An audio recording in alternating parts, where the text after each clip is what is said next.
bombe que Nasser Al-Khelaifi a lâchée, sur la question récurrente du stade.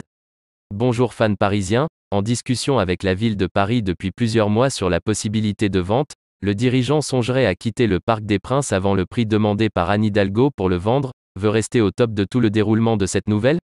Laissez votre like, YouTube vous recommandera les prochaines vidéos si vous le faites. La question du fonctionnement du Parc des Princes est préoccupante, le PSG atteint une sorte de plafond de verre, limité par la capacité de 48 000 places. Afin d'augmenter les revenus de sa salle, le leader qatari a élaboré un projet d'agrandissement estimé à 500 millions d'euros pour porter la capacité à plus de 60 000 places.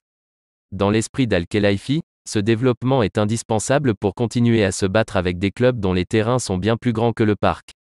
Mais pour mener à bien ce projet, la direction du PSG a une condition, devenir propriétaire du Parc des Princes. Problème, la mairie de Paris est très gourmande.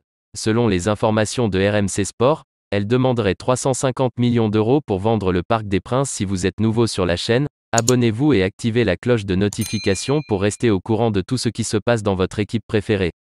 L'investissement serait le suivant: achat du stade pour 350 millions d'euros et réhabilitation de 500 millions d'euros, soit un total de 850 millions d'euros.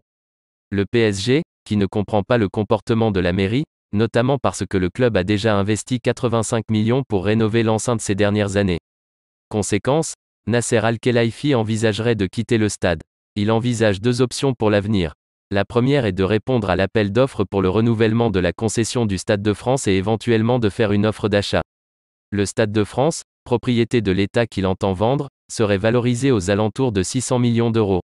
L'avantage est qu'il ne nécessite pas autant d'investissement pour se réformer. La deuxième option serait de concevoir la construction d'une nouvelle enceinte. Le club a d'ores et déjà identifié 2 lieux pouvant accueillir un tel projet. Que pensez-vous que le PSG devrait faire à ce sujet? Commentez votre opinion là-bas, et n'oubliez pas de vous abonner à la chaîne et de laisser votre j'aime.